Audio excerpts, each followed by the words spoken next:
राधा वल्लभ श्री हरिवंश, कैसे हैं आप सभी। आशा करती हूँ कि ठाकुर जी की कृपा से आप सभी अच्छे होंगे और स्वस्थ होंगे। फ्रेंड्स, आज की वीडियो में मैं आपको बताऊंगी कि निर्जला एकादशी का व्रत आपको कैसे करना है, पूजा कैसे करनी है। साथ ही साथ जो लोग पहली बार निर्जला एकादशी का व्रत कर रहे हैं उन्हें पूजा और व्रत कैसे करना है, व्रत का संकल्प कैसे करना है और पूजा के जो नियम है वो क्या रहेंगे, कब से नियम शुरू हो जाएंगे और इसी के साथ हम जानेंगे कि व्रत का पारण हमें क्या करना है, किन किन चीज़ों का हमें दान करना है।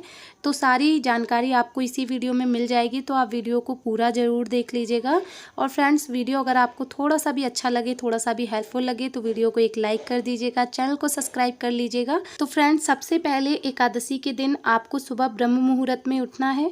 उठने के बाद में घर में अच्छे से साफ़ सफाई कर लेनी है और उसके बाद में आपको स्नान करना है। स्नान के जल में आप गंगा जल ज़रूर मिला लें और उसके बाद ही आप स्नान करें। और उसके बाद में देखिए, आप चाहें तो एकादशी की पूजा अलग से चौकी लगा कर भी कर सकते हैं या घर के मंदिर में भी कर सकते हैं। अलग से अगर आप चौकी लगा करके पूजा करेंगे तो बहुत अच्छा है। चौकी पर आपको पीले रंग का वस्त्र बिछाना है, जैसे कि आप वीडियो में देख पा रहे हैं। तो फ्रेंड्स, एकादशी के व्रत में भगवान विष्णु जी का पूजन किया जाता है, तो भगवान विष्णु की किसी भी स्वरूप की पूजा आप कर सकते हैं। तो मैंने पहले फूलों का आसन लगाया है और इसके बाद में भगवान श्री हरि विष्णु जी की ये प्रतिमा है मेरे पास, मैं इसे विराजमान कर रही हूँ। आपके पास तांबे या पीतल किसी भी धातु की मूर्ति है तो आप उसे पंचामृत स्नान करवा सकते हैं और उसके बाद विराजमान कर सकते हैं। आप चाहें तो राधा कृष्ण भगवान या फिर शालिग्राम भगवान की पूजा भी कर सकते हैं, या फिर आपके घर में लड्डू गोपाल हैं तो आप उनकी पूजा भी कर सकते हैं। इसी के साथ हमने भगवान गणेश को भी विराजमान कर लिया है, क्योंकि भगवान गणेश जो है सर्वप्रथम पूजनीय देव हैं, तो इनके बिना कोई भी पूजा नहीं की जाती है। और इसके बाद देखिए, एकादशी के व्रत में मटके का दान जरूर से किया जाता है। तो आप कोरा घड़ा ले लीजिएगा और कोड़े घड़े को आप शुद्ध जल से, जो पीने योग्य जल होता है ना, उससे आप भर लीजिएगा। ये डेमो वीडियो है तो मैंने यहाँ पे छोटा घड़ा लिया है, आप बड़ा घड़ा भी ले सकते हैं, क्योंकि ये घड़ा हमें दान करना होता है। क्योंकि एकादशी के व्रत में, ये जो निर्जला एकादशी है ना, इसमें घड़े का दान विशेष रूप से माना जाता है। तो आप इस तरह से देखिए, घड़े के कंठ पर आप मौली बांध लीजिएगा, क्योंकि घड़े का जो कंठ होता है उसे सूना नहीं छोड़ा जाता है। और इसे मैंने कंठ तक जल से भर लिया है, शुद्ध जल मैंने इसमें भरा है। उसके बाद इसे भगवान विष्णु के सीधे हाथ की तरफ हमें विराजमान करना है। तो निर्जला एकादशी का व्रत जो है सभी एकादशियों में से श्रेष्ठ माना जाता है। अगर आप पहली बार निर्जला एकादशी का व्रत कर रहे हैं ना, तो आप संकल्प ज़रूर करें। इस तरह से देखिए, भाव रूप में भगवान को हम स्नान करवा देंगे सभी को और उसके बाद धूप दीप प्रज्वलित करेंगे। अगर आप पहली बार व्रत कर रहे हैं तो धूप दीप प्रज्वलित करने के बाद में आप हाथ में थोड़े से पुष्प लेंगे और भगवान विष्णु के सामने आप अपना नाम बोलेंगे, गोत्र बोलेंगे, जिस जगह पर आप रहते हैं वहाँ का पता आप बोलेंगे और भगवान विष्णु से आप प्रार्थना करेंगे कि हे प्रभु, आपकी कृपा से मैं ये व्रत कर रहा हूँ या कर रही हूँ। आपकी ऐसी कृपा और आशीर्वाद बना रहे कि आपके आशीर्वाद से मैं ये व्रत निर्विघ्न संपूर्ण कर सकूँ। ऐसा संकल्प करने के बाद में आपने हाथ में जो पुष्प लिए हैं वो आप भगवान विष्णु के चरणों में समर्पित करेंगे और उसके बाद अपनी पूजा शुरू करेंगे। तो देखिए, सर्वप्रथम हम भगवान को वस्त्र स्वरूप कलावा समर्पित कर देंगे। भगवान गणेश को आप जनेऊ समर्पित कर दीजिएगा। उसके बाद हम चंदन से तिलक करेंगे। तो चंदन का विशेष महत्व होता है, तो आप एकादशी में चंदन से तिलक जरूर करें भगवान विष्णु को। और साथ ही में फोटो में जितने भी देवी देवता हैं सभी को हम चंदन से तिलक कर देंगे। इसी के साथ में जो घड़ा हमने लिया है उस पर आप चाहें तो स्वास्तिक बना सकते हैं। मैं यहाँ पर केवल तिलक कर रही हूँ, क्योंकि स्वास्तिक बनाने से ना काफ़ी लोग घड़े को लेने में आनाकानी करते हैं, इसलिए मैंने केवल एक तिलक लगाया है। और इसके बाद में दिए का भी पूजन हमने कर लिया है। फिर हम पुष्प समर्पित करेंगे। तो भगवान गणेश जी को हम लाल रंग के फूल समर्पित करेंगे। भगवान श्री हरि विष्णु जी को हमें पीले रंग के फूल समर्पित करने हैं। इसके अलावा आपको जो भी फूल मिल जाए आप फूल समर्पित कर देंगे। इसी के साथ हम दिए और घड़े का पूजन भी करेंगे, तो उन्हें भी हम फूल समर्पित कर देंगे। फूल समर्पित करने के बाद में हमें भोग समर्पित करना है। तो देखिए, एकादशी के व्रत में फलाहार भोग ही समर्पित किया जाता है और निर्जला एकादशी के दिन आम का विशेष महत्व होता है, तो आम आप जरूर समर्पित करें भगवान को। आप चाहें तो कच्चे आम का दान भी आप कर सकते हैं इस दिन। और मैंने यहाँ पे आम का भोग जो है समर्पित कर दिया है। तो हम भगवान गणेश को अलग से भोग समर्पित करेंगे और भगवान विष्णु जी को जो हम भोग समर्पित करेंगे उसमें आप तुलसी जरूर रखें।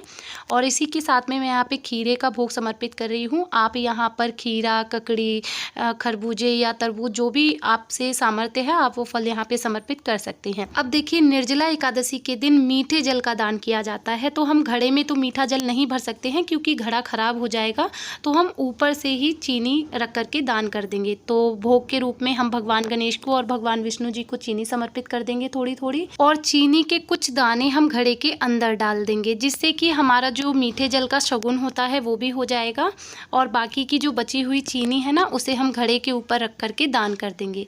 अब देखिए, इस चीनी के ऊपर आप चाहें तो कोई फल भी रख करके दान कर सकते हैं, जैसे कोई तरबूज या खरबूजे का फल आप रख करके दान कर सकते हैं अगर आपकी सामर्थ्य है तो, नहीं तो आप इतना ही दान कर दीजिएगा। उसके बाद में हम भगवान को जल समर्पित कर देंगे। एकादशी के व्रत में तिल का विशेष महत्व होता है और इस दिन चावलों का प्रयोग वर्जित माना जाता है, तो इस तरह से हम सफ़ेद तिल लेकर के तिल समर्पित कर देंगे। आपके पास अगर सफ़ेद तिल नहीं है तो आप काले तिल भी समर्पित कर सकते हैं। साथ ही आप दिए में भी थोड़े से तिल जरूर डालें। कहते हैं कि जितना तिल चटकते हैं उतना ही हमारे कष्टों का निवारण होता है। इसी के साथ एकादशी के व्रत में भगवान विष्णु को तुलसी आप जरूर समर्पित करें। तुलसी भगवान विष्णु को अति प्रिय होती है, तो आप तुलसी जरूर समर्पित करें। और एकादशी के दिन तुलसी नहीं तोड़ी जाती है, इस बात का आप लोग विशेष ध्यान रखें। तो आप एक दिन पहले ही तुलसी तोड़ कर रख लें। और इसके बाद देखिए, गर्मी का महीना है तो आप इस तरह से पंखे का दान भी कर सकते हैं। पंखे का दान करना भी बहुत विशेष माना जाता है निर्जला एकादशी के व्रत में। तो आप अपने सामर्थ्य के अनुसार अगर हो सके तो फिर आप पंखे का दान भी जरूर करिएगा। इसके बाद में हम कथा सुनेंगे, तो उसके लिए हम 1 लोटा जल लेंगे और सीधे हाथ में आप या तो पुष्प ले लीजिए या फिर सफ़ेद तिल ले लीजिए, और उसके बाद हम कथा पढ़ेंगे, क्योंकि खाली हाथ कभी भी कथा नहीं सुनी जाती है। तो कथा का वीडियो आपको मेरे चैनल पर मिल जाएगा, आप वहाँ से भी कथा सुन सकते हैं, या फिर आप किताब में देखकर भी कथा पढ़ सकते हैं या सुन सकते हैं। और एकादशी के व्रत में कथा पढ़ना या सुनना अनिवार्य माना जाता है। कथा के बिना इस व्रत को अधूरा माना जाता है, तो आप कथा जरूर पढ़ें।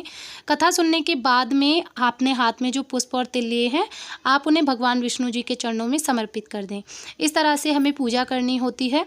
और इसी के बाद देखिए, हमें दक्षिणा समर्पित करनी है। तो आप 11, 21, 51 अपने सामर्थ्य के अनुसार आप दक्षिणा समर्पित कर दीजिएगा, जितनी भी हो सके। दक्षिणा हमारी पूजा में रही कमियों को पूर्ण करती है, तो इस तरह से आप दक्षिणा समर्पित कर दीजिएगा। उसके बाद में हमें प्रेम पूर्वक आरती करनी है। फ्रेंड्स, वैसे तो एकादशी का व्रत सभी व्रतों से श्रेष्ठ माना जाता है, लेकिन निर्जला एकादशी का व्रत करने से कहते हैं कि हमें साल की सारी 12 एकादशियों का फल प्राप्त हो जाता है। तो इसीलिए हमें निर्जला एकादशी का व्रत जरूर करना चाहिए। तो इस तरह से हमें आरती कर लेनी है। आरती पूर्ण होने के बाद में हमें हाथ जोड़कर भगवान से पूजा में रही कमियों के लिए क्षमा याचना करनी है, और उसके बाद अपनी मनोकामना पूर्ण करने के लिए भगवान से प्रार्थना करेंगे।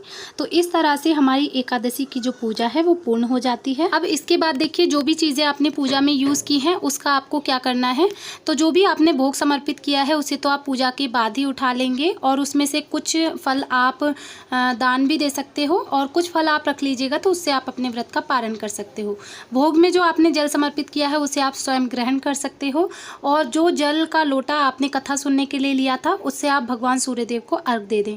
इसी के साथ में जो दान के लिए हमने मटका लिया है और उसके ऊपर जो चीनी का पात्र है उसे भी आप दान कर दें। साथ ही में जो पंखा है उसे भी आप दान कर दें। इसी के साथ में जो दक्षिणा आपने समर्पित की है उसे भी आप दान कर देंगे। याद रहे कि दान आपको संध्या होने से पहले ही करना है, पूजा के बाद आप कभी भी दान कर सकते हैं।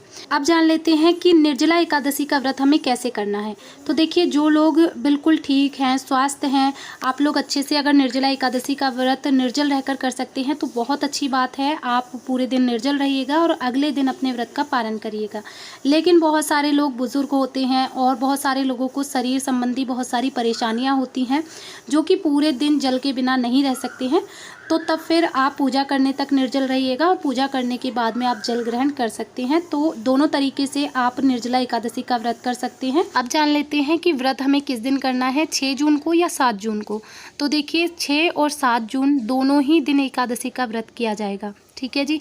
अब आप सभी पारण का समय नोट कर लीजिएगा। तो जो लोग भी 6 जून को व्रत कर रहे हैं वो लोग 7 जून को दोपहर में 1:44 से लेकर 4 बजे के बीच में अपने व्रत का पारण कर लेंगे। और जो लोग भी 7 तारीख का व्रत करेंगे वो सभी 8 तारीख की सुबह में 5:30 बजे से लेकर 7:30 बजे के बीच में अपने व्रत का पारण कर लेंगे। ठीक है जी। और देखिए, एकादशी तिथि के जो नियम है ना वो 10वीं तिथि से ही शुरू हो जाते हैं। तो आप एक दिन पहले से ही प्याज, लहसुन, मांस, मदिरा और शराब इत्यादि का सेवन ना करें। साथ ही चावल भी ग्रहण ना करें। और इसी इसी के साथ में ब्रह्मचर्य का पालन भी आप पूर्ण रूप से करें।